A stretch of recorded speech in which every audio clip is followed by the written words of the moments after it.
In London region, we have canals, rivers, including the tidal Thames, and docks, and only one restoration project, unlike a lot of the rest of the country. That's the Wendover Arm. But uniquely, we have the only waterway that is managed by the IWA, the Chelmer Blackwater.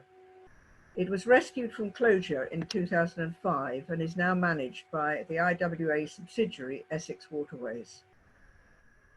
We had a talk, a national talk a couple of weeks ago about how that all came into being.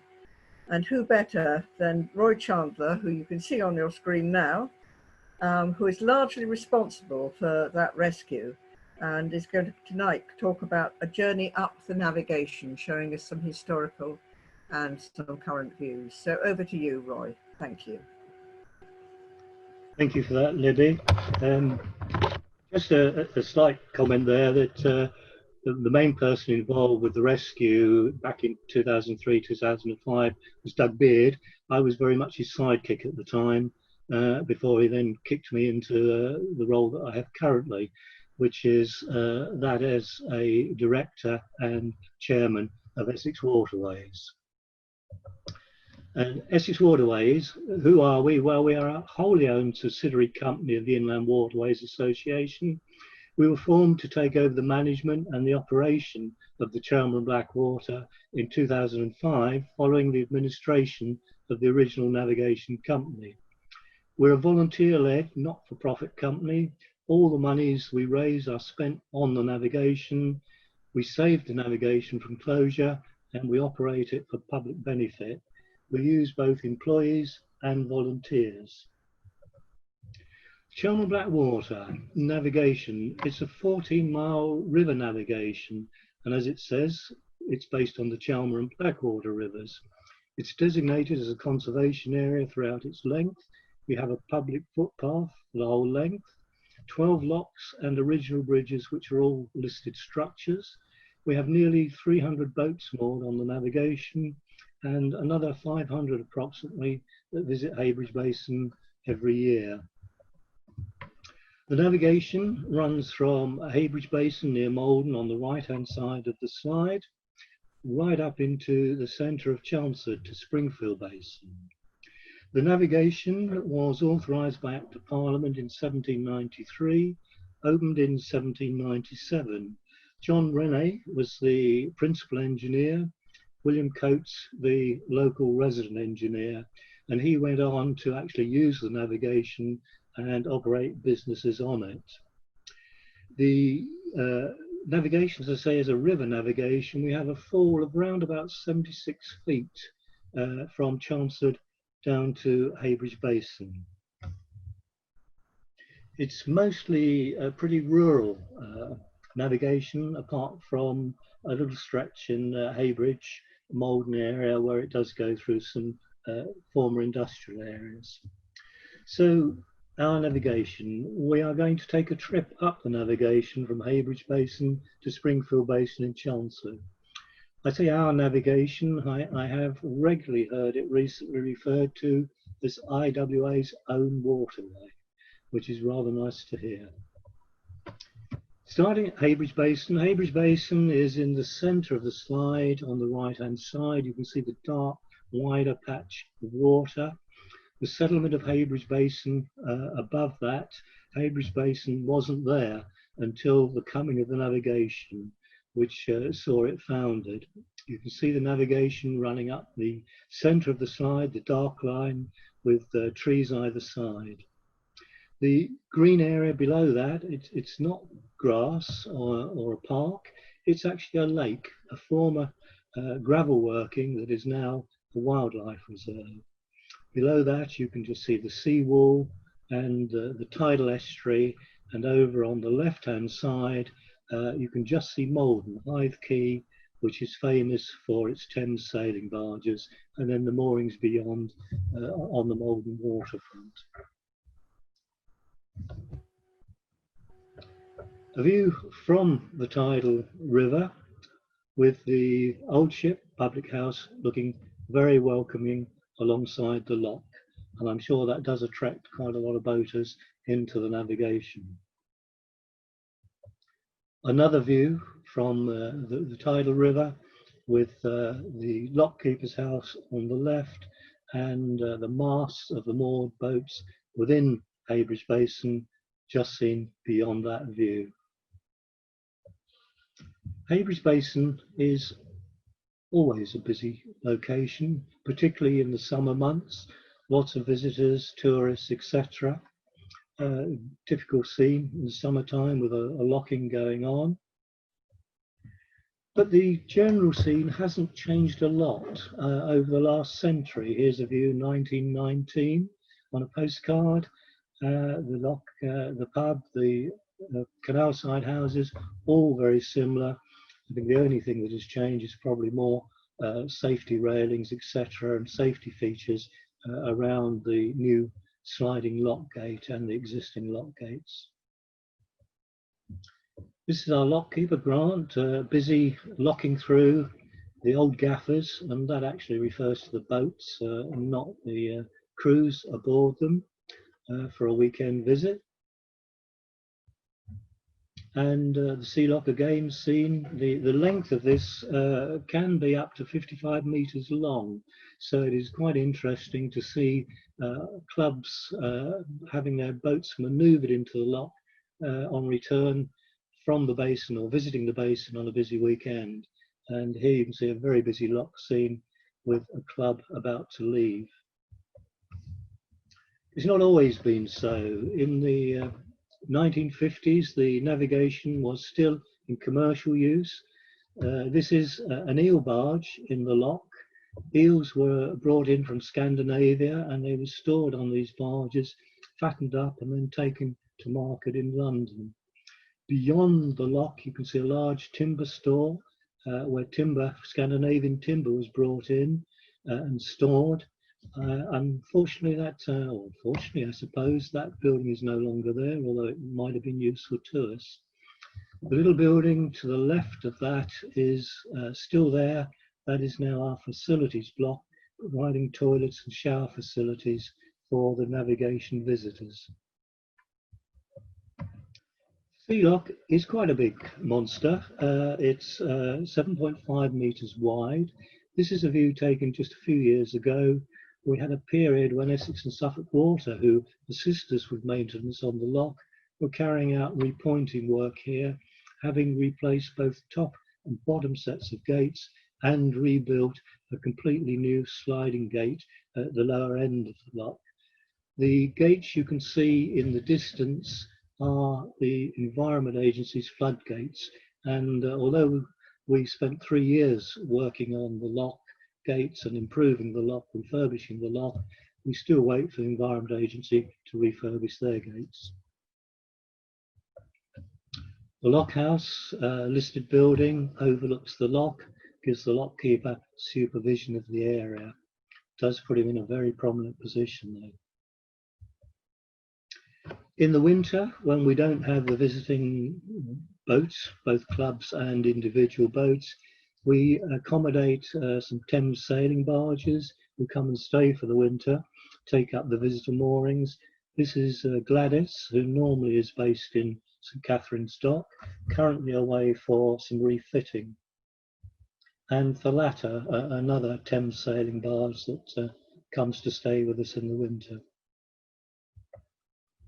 The visitor moorings at Heybridge Basin, pretty full here with visiting boats. We have all sorts of club visits throughout the summer period, including quite a lot of foreign boats, Dutch and Belgian vessels. This is a visiting foreign club on the moorings. Their boats seem to be quite long and quite wide. And a view down the basin with it a little bit quieter, looking towards the estuary and the sea lock. An earlier slide of the basin, I think this is probably taken in the 50s. If you look on the right hand side by the timber storage shed, you can see lighters. These are demasted Thames sailing barges, which were used to transfer timber from the coasters in the estuary, in the tidal estuary, into the basin. and then that timber was either stored in the warehouse there, or it was transferred to the navigation lighters. You can see several of those at the bottom of the slide, loaded up and ready to make a journey up into Chelmsford. On the left-hand side of the basin, again, you can see several eel barges there, moored up and with their store of eels, waiting for fattening up and moving on. On the bottom left-hand side, there looks like a very nice allotment area. That is now Daisy Meadow Car Park in the basin. Public car park, oversubscribed normally through the summer period. An early view of timber being transferred from the Thames sailing barges onto the quayside. Very labour-intensive movement, being transferred onto lorries to be taken off to other depots other than Chelmsford. And a very interesting point about the Thames sailing barge is that I think their use here as lighters was one reason why so many have been able to be kept for preservation and are now still in working use on the estuaries around Essex and beyond. This view shows the transfer of cargo from a coaster in the basin onto the navigation lighters. When the lock was extended to its current length, it did mean that the coasters could actually come into the basin and unload in the basin, thus avoiding that extra movement of lighters and then onto the navigation lighters. Adjoining the Daisy Meadow car park, we purchased this kiosk last year from the operator at that time, and we refurbished it and we reopened it as a refreshment kiosk and as a sales office for selling tickets for our trip boat, a means also of helping us to fund our operation of running the navigation. And this is Blackwater Dawn, the trip boat that we operate from Heybridge Basin. We purchased this last year as well, and it is operated by volunteers. The recreational moorings at Heybridge Basin stretch quite a way down the navigation, and they feature both inland craft and estuary craft. So you've got a mixture here of yachts and cruisers. There are also narrowboats and wide beams amongst those. If you look back historically, 1922, the boats moored there were all estuary going craft because upstream was reserved purely for commercial activity right through until 1972. And upstream, the very first bridge at Hall Bridge is the one that prevents those estuary craft from going any further up the navigation, as well as obviously the depth of keels and the depth of the water on the navigation. This is a waterway recovery group, Canal Camp, demolishing the deck on Hall Bridge, ready for us to rebuild it, and the finished rebuilding job, which is one of the projects we've undertaken since we took on the navigation. Just beyond the bridge is Freshwater Crescent, a more recent residential development that has the advantage of looking over the navigation. We have a small number of moorings here for all of the residents. And then we head up towards Wave Bridge, past Freshwater Crescent. This view was taken after we just carried out improvements to the towpath. This towpath is a bridleway, a very popular and well-used stretch. As we approach Wave Bridge, there's Bentall's Warehouse, a listed building on the left-hand side. Bentall was an industrialist in Malden, very large industrialist, famous for his agricultural implements, I should say, particularly his ploughs. He did also manufacture steam cars, although not as successful as his ploughs. Just beyond Wave Bridge, you can see Goings Wharf. which has recently been refurbished after many years derelict into apartments. The bridge itself is an Essex Highways bridge. This view was taken when we'd got high water levels on this section following some very heavy rain, and the towpath there is underwater. Something that we have raised with a work party from work once again. And looking back down towards Heybridge Basin, 1921, Bent was on the right hand side, and a lighter heading back downstream, empty lighter towards Heybridge Basin, horse-drawn.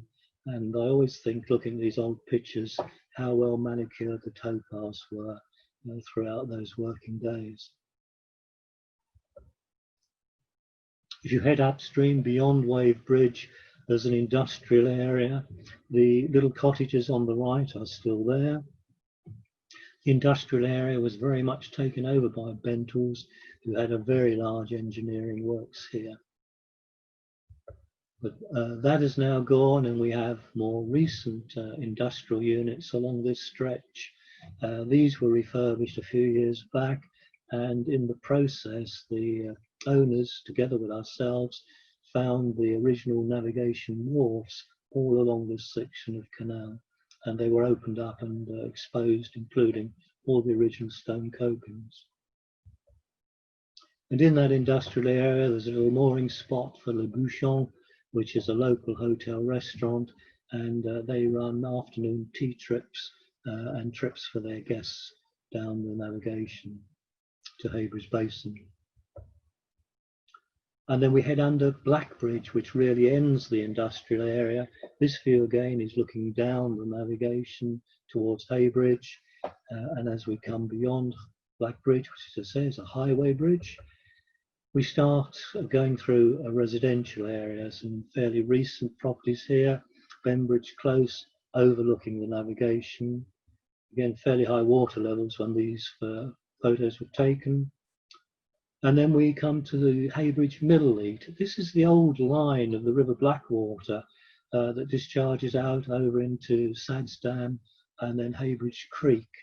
That's a little section of private waterway that people on the navigation don't really see down. If they did, this is the view they would see, Heybridge Mill.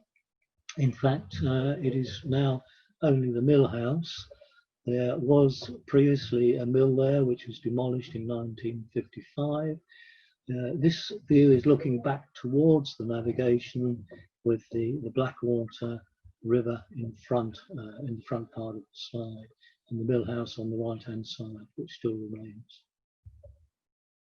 And then we reach Tesco's in Fulbridge. The landing stage here was installed by Tesco because a planning condition was imposed on their consent for an extension to the store. And it provides a place for our customers, our boaters, to stop, replenish their larders and buy petrol, etc. from the Tesco store as well. Right opposite Tesco is Elms Farm Park, and that leads on into the Blackwater Rail Trail. And the Blackwater Rail Trail is the old railway line that ran from Malden to Witham. The line is still there. One or two places are a little bit difficult to actually walk, but it's there as a long distance footpath cycleway between Malden and Witham. And if you venture just a little way up that, before you get to Langford Village, you'll find the former Langford Holt, which has recently been restored. Got a nice little feature on that walk. There used to be two railway bridges over the navigation. This is one of them with Malden in the background, because the railway not only went into Malden East, but it then also went on to Malden West and to South Woodham Ferrers. The other bridge was a three-arch, or at least three arches, brick bridge, and the views of that I think is very poor, so I haven't reproduced those here today. Both those bridges are now replaced by modern highway bridges built when the A414 Malden bypass was installed. This is the second one of those, and just beyond that is the Environment Agency flood lock, installed at the same time as the bypass to protect Heybridge from flooding via the navigation, bearing in mind we are a river navigation, although this bottom section is very much a man-made section. We've never actually seen those gates in operation. And then we carry on up what is known as the Long Pond to the end of the Long Pond, approaching Beeley. Beeley Lock and Bridge seen at the end of this section. Excuse me.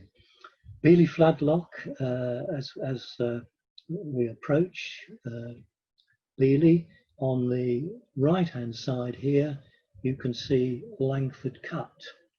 This was a canal that predates the Chelmer Blackwater, also known as Westcomb's Canal. It ran up into into Langford to the mill. Derelict now, unfortunately, has a sewer pipe running across it, but it's quite a haven for wildlife. And an earlier view of that scene, which you can see very little change at this location.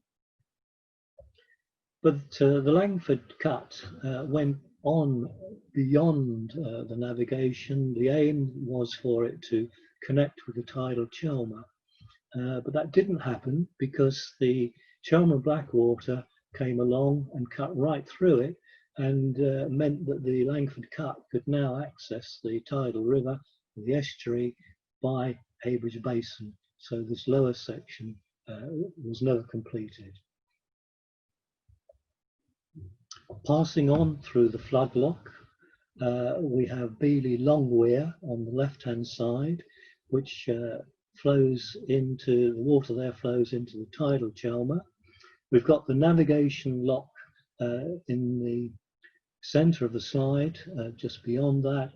On the right-hand side, there is the River Blackwater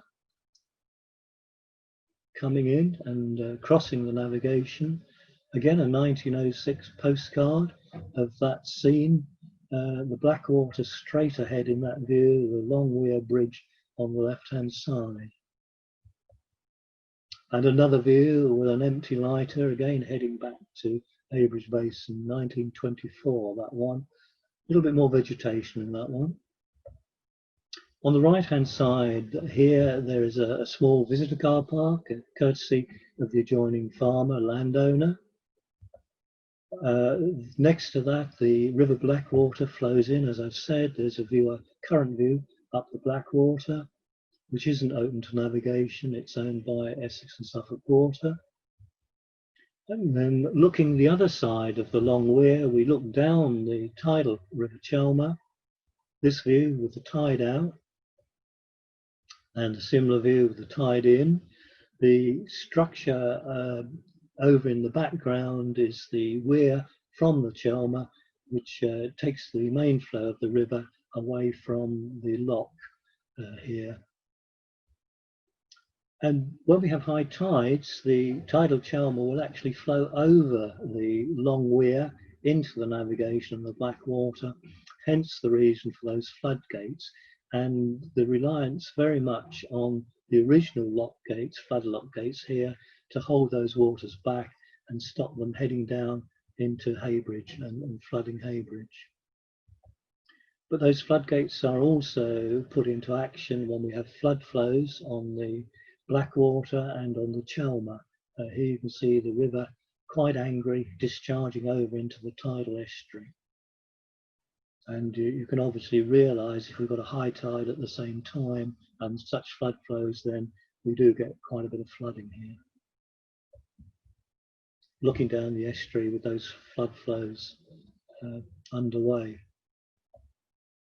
And looking up towards Beeley Lock, flood flows coming over the lock gates, and again looking up the navigation from Beeley Lock. But on a more tranquil day, normal conditions, we can head on up through Beeley Lock and up the navigation. But before we do so, let's just take a 1912 look back over the long weir and another horse-drawn lighter. This one looking very lightly loaded, heading upstream again. And we come on up to Ricketts Lock. This view was taken just after a work canal camp had regraded the banks of the lock in order to make it safer to operate, hence the lack of any grass. It's now well vegetated again. And although this is a very rural lock, it does still get quite a lot of visitors. Here's a walking group passing again early in the year. But generally, the navigation is very tranquil. Towpath is well used, but it's very peaceful, pleasant rural countryside, often compared with Constable country. Sugar bakers, I got on the heading here. Just beyond this, on this side of the navigation, the towpath side, was what was believed to be the very first sugar mill in the country, operated by the marriage family, who were farmers and also millers, and very much involved with the navigation and still are. And the sugar baker's mill didn't last that long. It seemed to be a bit premature prior to the days of sugar production taking off in this country. Rather unfortunate for the family. And then we reach Heybright Lock, the deepest lock on the navigation, apart from the sea lock. Visiting boats on the left-hand side here that have come down for a weekend visit. Very popular with youth groups, canoe groups, etc. Paddleboarding groups as well. On the side of the lock, we have a small caravan and camping site which we operate. Whilst on the opposite side of the lock, there is the original mill pond and mill stream from the mill. And here's an early view of Hoe Mill. Not many views again of Hoe Mill. It's another mill that has disappeared, and all we have as a remnant is the name, like so many of our locations on the navigation. A lot of my views, I'm afraid, were taken in the winter, but the navigation is still very attractive at this time of year. Here at Hoe Mill, we have recreational moorings and a small works area as well for operating the navigation. Towpath on the left here, and again you can see walkers during the winter period. And then we head up past Alting Church on the opposite side, very popular little scene on the navigation. And we come to Rushes Lock. Here the River Ter joins the navigation on the right hand side of the lock. And another view of the lock with a Word canal camp underway. This was a camp that did a 2-week camp that did rebricking of the brickwork on the adjoining listed Rushes Weir. Excuse me. We head on above Rushes Lock. Again, January photograph, which is when I seem to get out on the navigation. Paddleboarders out enjoying the navigation. Quite a lot of walkers along the towpath. We head on up through the 59 bridge, a footpath bridge over the navigation. It's on a bridleway, but it's not actually accessible by horses, which is interesting and controversial. Paper Mill Lock, the most popular location on the navigation.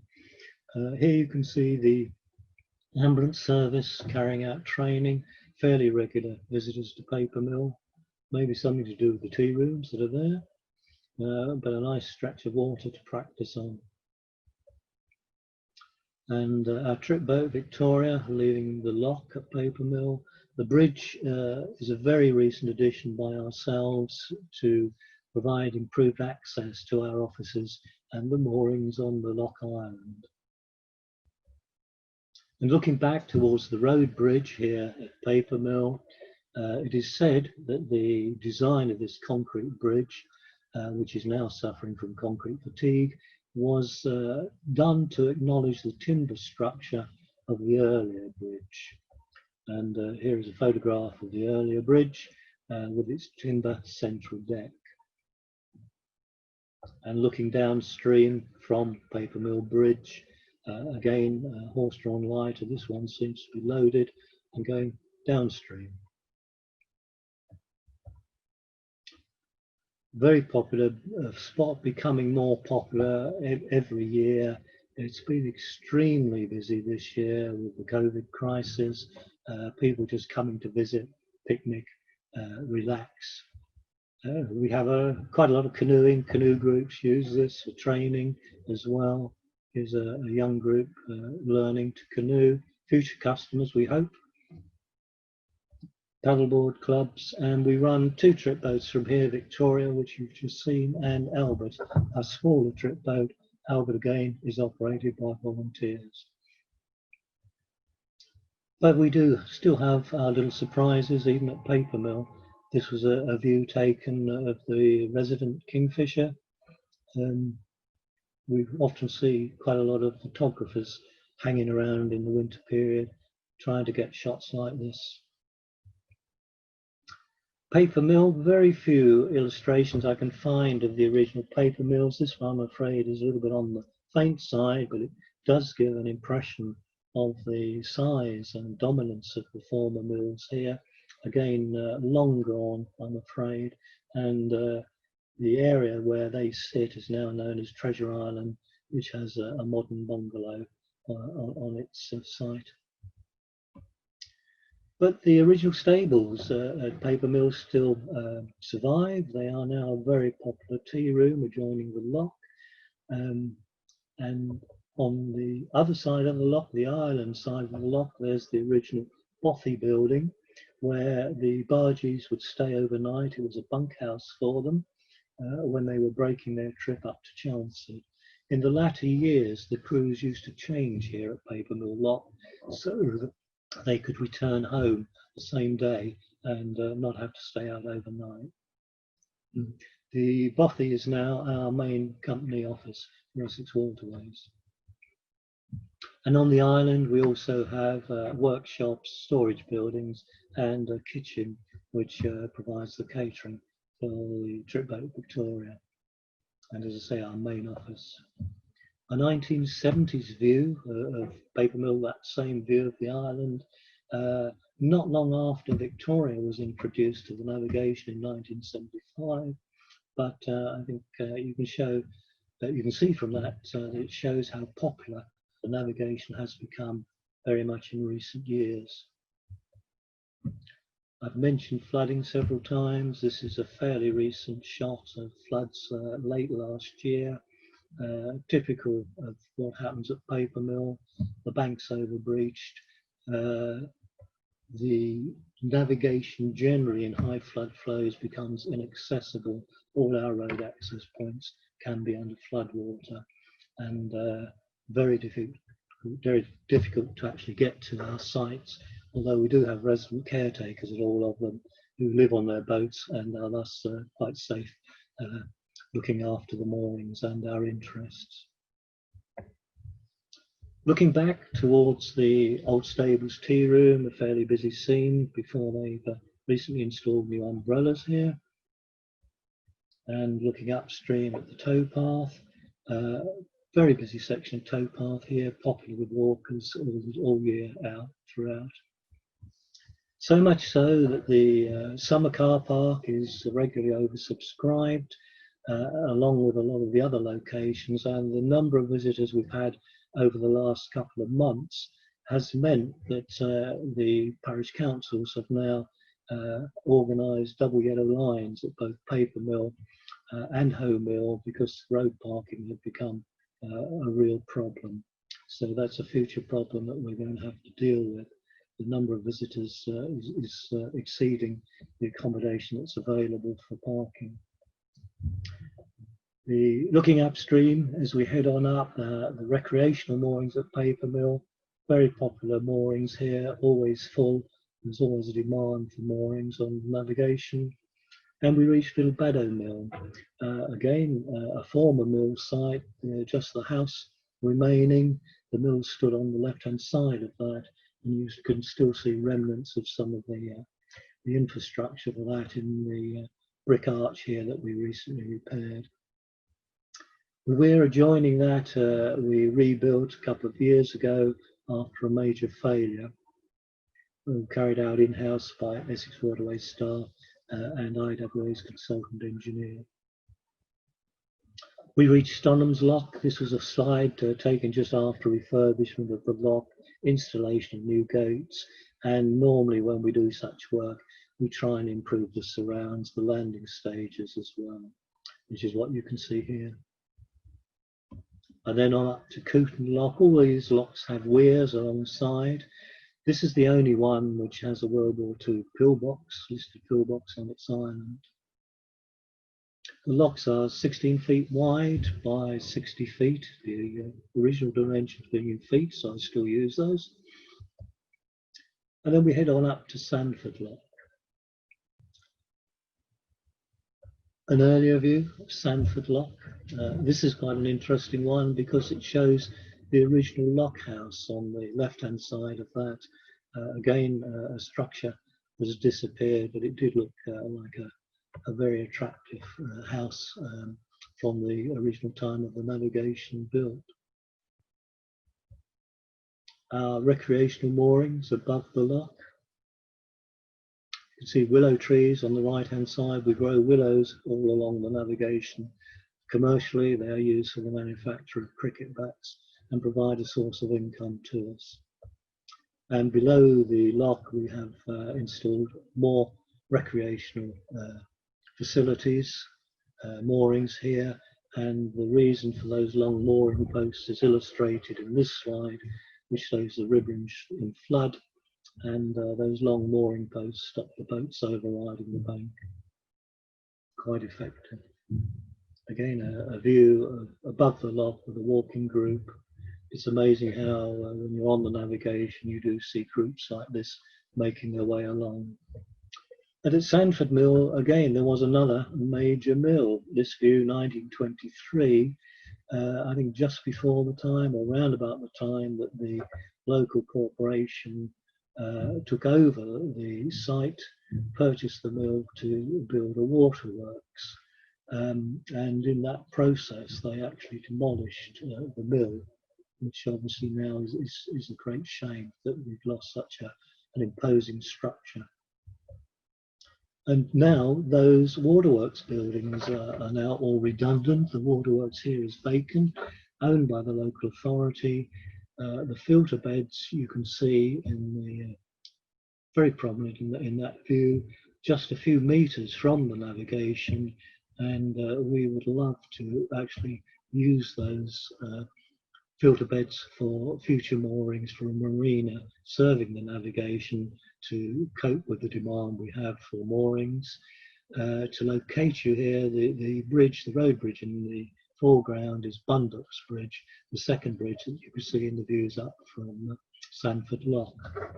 There's potential here for a new country park according to the recently adopted local plan, with a new access road into Sandford Mill, and the local authority are now looking in earnest at the future of this asset, which I think is going to be a tremendous asset for the navigation, and is a way hopefully of dealing with the extra visitors that are resulting from the popularity of leisure, recreation, well-being, and the additional housing that's being built around Chelmsford. Here's a view of those filter beds, all concrete lined, ready-made for use as a marina and a focal point for any future country park and visitor attraction. We carry on up towards Chelmsford. This is the A138 Chelmer Road Bridge. A view here of Susan heading upstream. Susan is the only surviving timber-built lighter from the Chelmer Blackwater Navigation. Built in 1953. She was the only lighter on the Navigation which had an inboard engine, and she's currently being restored by the Susan Trust with a view to bringing her back and operating her again on the Navigation. This bridge was a 1930s bridge, suffered from concrete fatigue, and 2 or 3 years ago it was completely rebuilt on a slightly new alignment.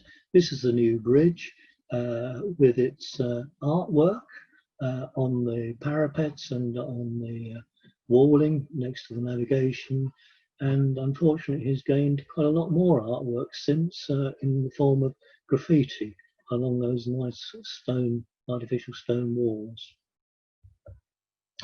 And then we approach Springfield Lock and Springfield Basin in Chelmsford.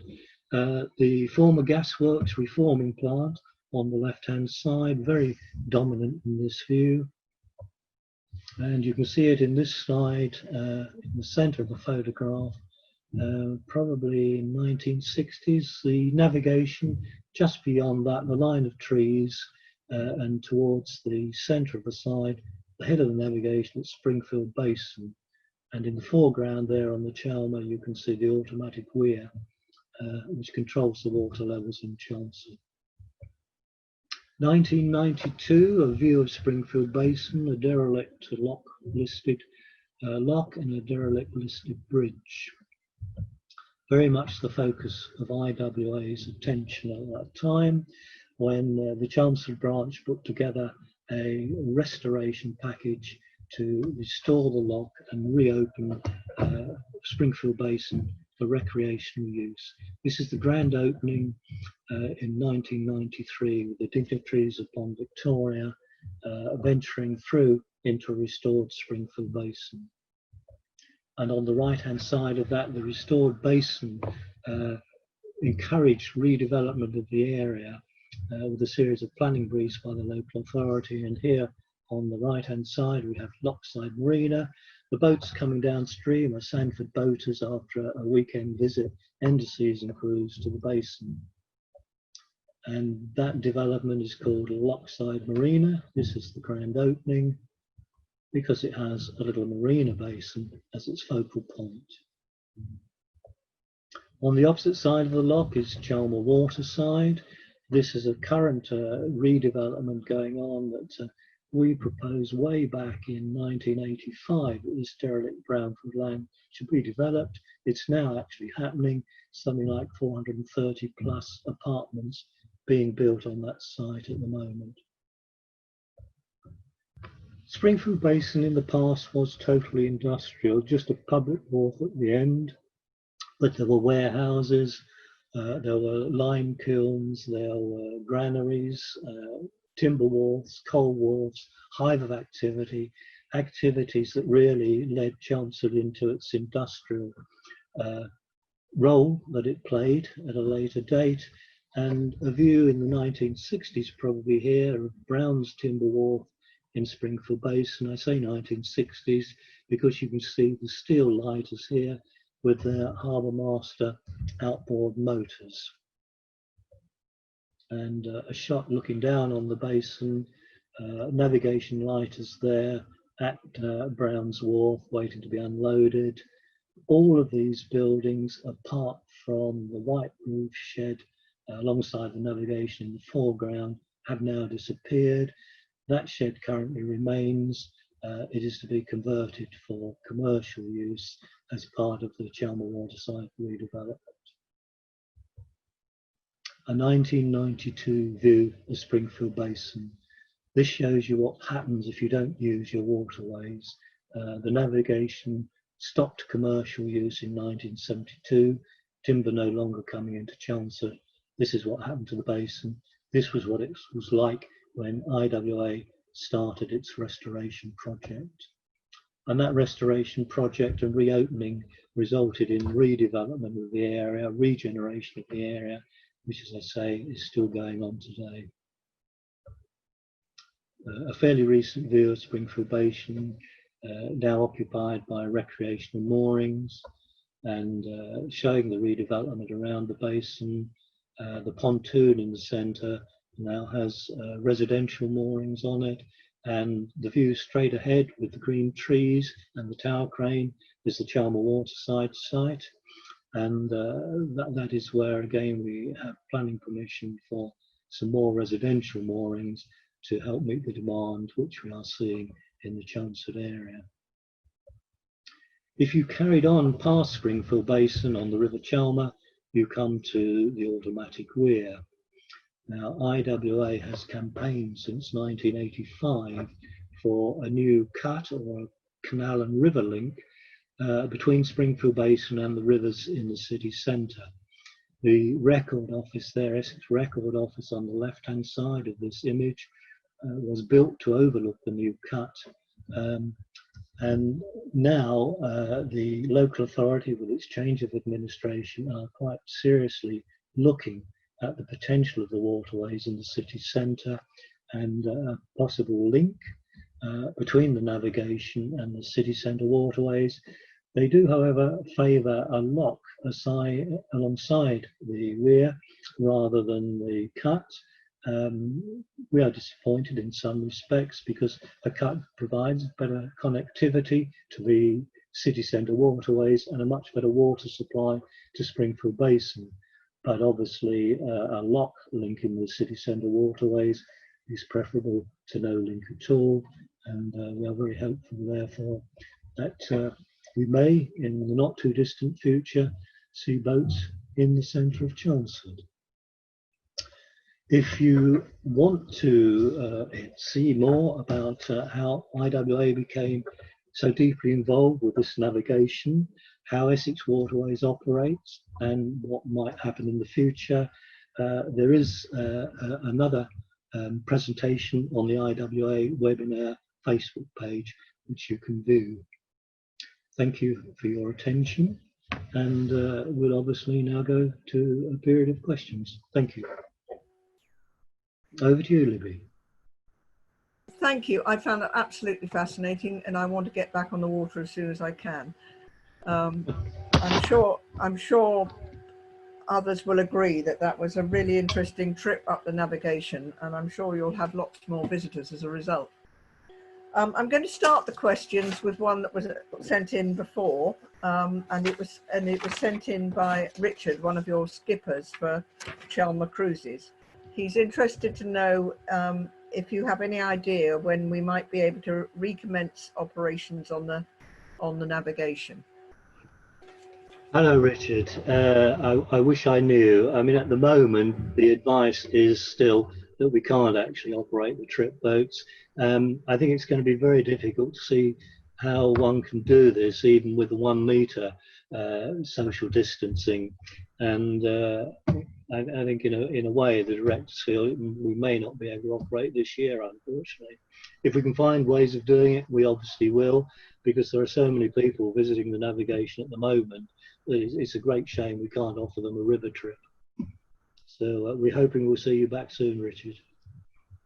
Thank you. One of the somebody else has asked me, who couldn't actually come tonight, but whether you have any boats that people can hire to go up the navigation, or is it all privately owned boats, apart from the trip boats? This is.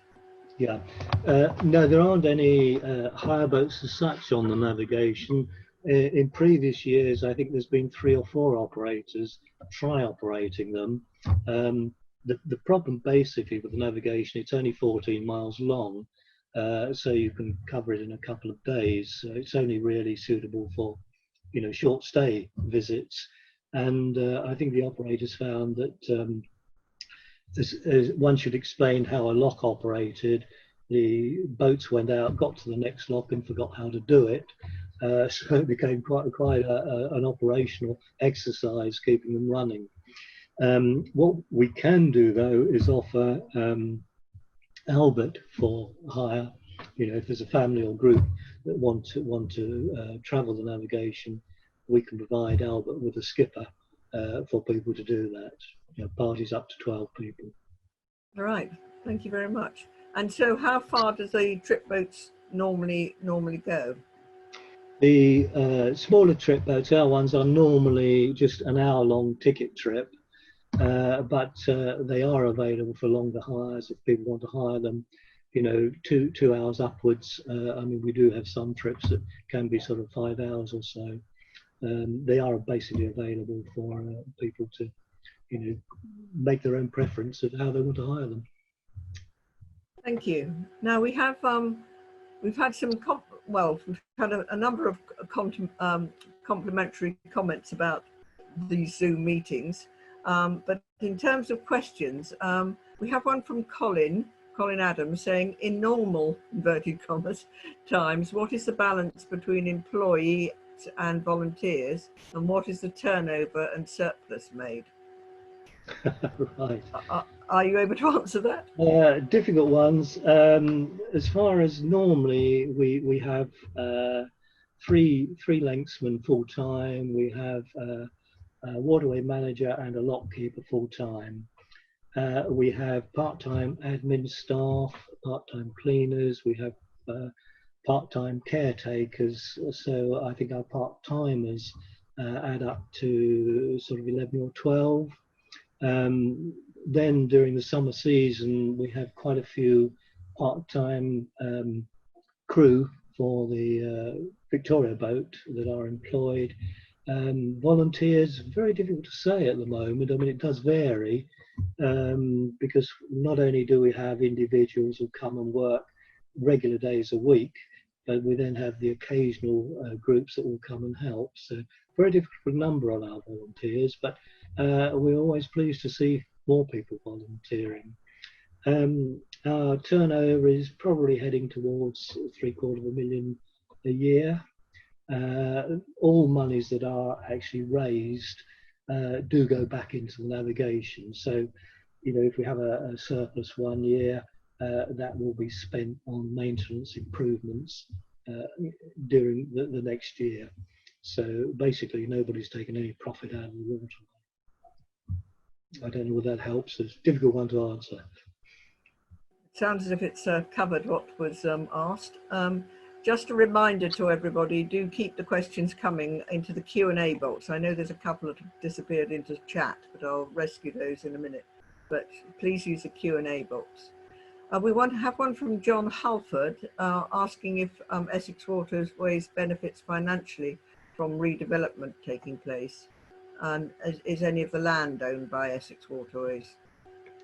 Unfortunately, none of the land. When the company went into administration, anything that the administrator thought had got a value, such as lock houses, the pub, the shops, the caravan site, the trip boat, was sold off to help fund the debts. And there were a couple of potential development sites that were sold. But what we have been able to do quite often with the help of the planning authorities is achieve some Section 106 money or some work in kind from those developments. And at Springfield Basin, we've been very fortunate to have some funding from developers towards repairing the wharf walls. We've had to do a lot of work there, rebuilding walls. We've had Section 106 monies as well. And again, Hall Bridge, I showed that was Section 106 planning money that prompted the rebuild of that bridge. So we do try and work with the local authorities, you know, with the joining owners to get any potential we can as an assistance to us. Thank you. This is very much of a related question, but you may have a little more to add to this for this question from Hugh. Do the new developments along the waterway contribute towards its upkeep? Not really, apart from that. As I say, we are hoping at Chelmer Waterside to use the water frontage as it's redeveloped for residential moorings. We've got to do a joint scheme with that because we don't own the bank, but that will give us some income from that development. So we are using opportunities like that wherever we can, but we've got no control over a lot of the adjoining land, only actually basically on the towpath side. Right. We have one here from Keith Ferguson. I've just taken the largest ever amount of weed from my pond. How are you coping with weed control, which brought my outboard to a halt in the previous year? Well, how well we all know the feeling, I think I can say to that. Yeah, we do, because we are river navigation, suffer quite badly this time of the year, particularly. Um, we have got 2 weed boats, which we have purchased new weed boats during our time of operating navigation, cutter and a lifter, or we can use both as lifters. And this time of the year, we do run them regularly to try and keep the navigation clear. The problem we often have is that they're needed at both ends of the navigation at the same time, because with the hot weather, the weed does grow very quickly. But it is something we're very conscious of, and we do try and work to keep on top of it. We also have volunteers, Chelmer Canal Trust in particular, who meet regularly, normally once a month, to try and keep on top of the floating pennywort, the invasive species problem on the navigation. And they do work all year round removing them.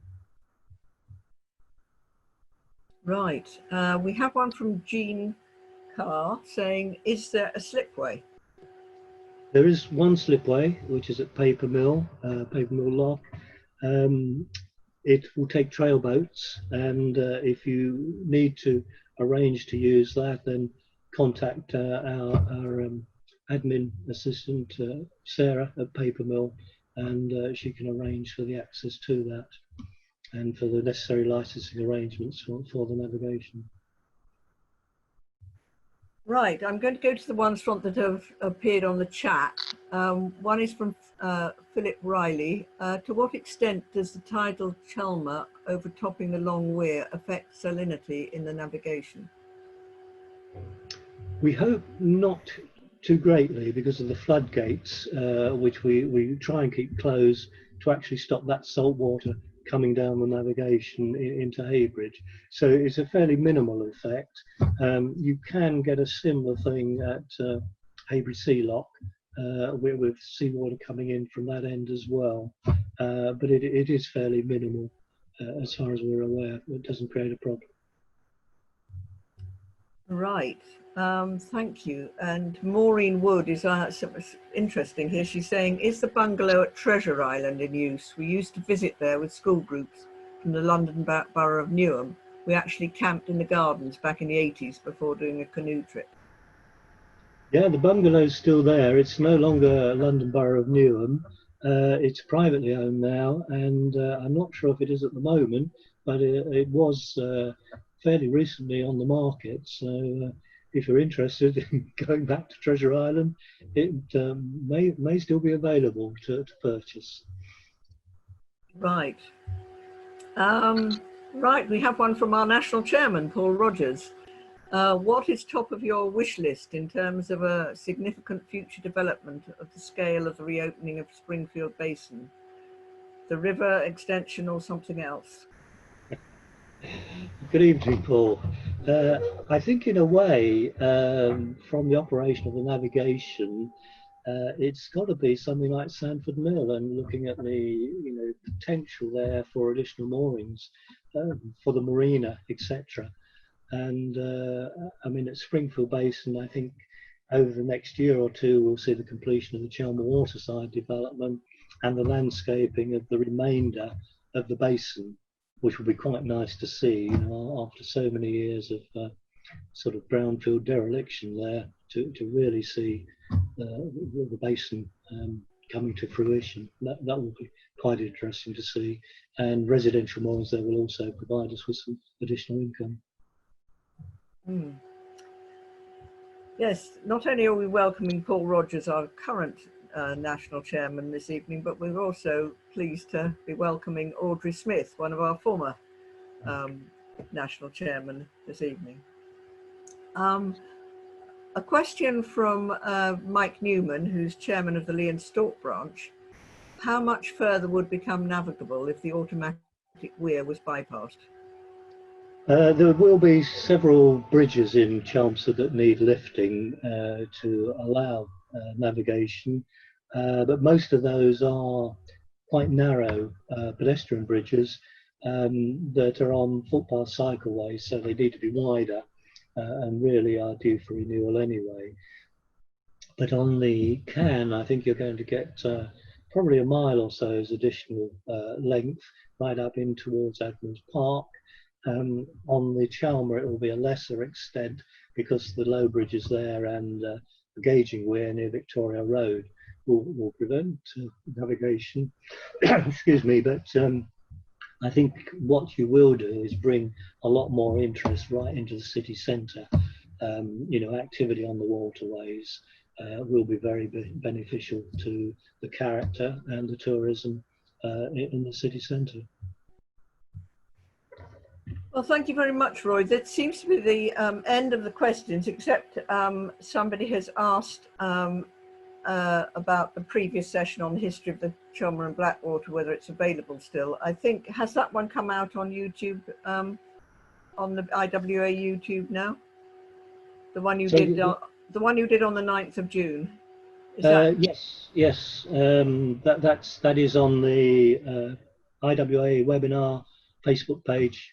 Yeah. So that is available. Yeah. Yes. So you can either go onto the Facebook page, or you can Google. You can get IWA webinars, and there's a link from that list of webinars. Yeah. Somebody sent a message earlier saying that you know, maybe some people were used to these being on a Tuesday. Well, it's actually the national ones, like the one that Roy did before, that are on Tuesdays. This is as London Region, we were asked not to do a Tuesday, so it didn't interrupt with that. But it's been lovely having so many people join us this evening. We had a 90th at one point, which is excellent. And I think that just goes to show the level of interest in what you have to say, Roy. So thank you again so much. It's been a really fascinating evening. Just to let you know, our next London Region one will also be on a Monday. It's on the 4th Monday of July, the 27th, and it's on canal planning and conservation in West London. Ray Gill and Roger Still from West London branch will be leading on that.